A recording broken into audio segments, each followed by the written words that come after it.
মহানগরের ওসি হারুন থেকে মোবারক নামার মোবারক চরিত্রের বাঁকে বাঁকে যখন যেভাবে বদল ঘটে ঠিক তেমন করেই নিজেকে মেলে ধরেন তিনি মোশাররফ করিম।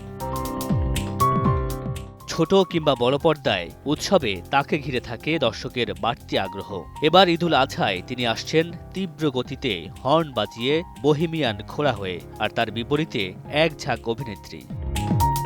সম্প্রতি প্রকাশ পেয়েছে অমিতাভ রেজা চৌধুরী পরিচালিত সিরিজটির পোস্টার। মোশাররফ করিমকে ঘিরে ৮ অভিনেত্রীর রসায়ন কেমন হবে তা দেখতে মুখিয়ে আছে দর্শক।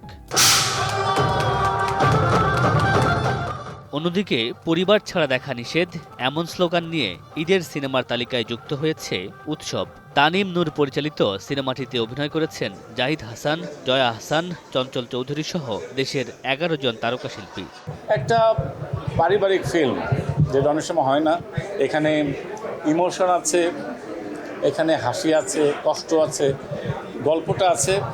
উৎসব নিয়ে আশা করি ভালো লাগবে, এইটুকু বলতে। বছরে দুটি দিন আমি অপেক্ষা করে থাকতাম যে দুটি দিনে যে ফ্যামিলি নিয়ে সিনেমা দেখব, এবং এই ছবির গল্পটি পড়ে মনে হচ্ছে সেই দিনটি আমি ফিরে পেয়েছি স্ক্রিপ্টটা পড়ে, এবং মনে হচ্ছে আসলেই সেই উৎসব।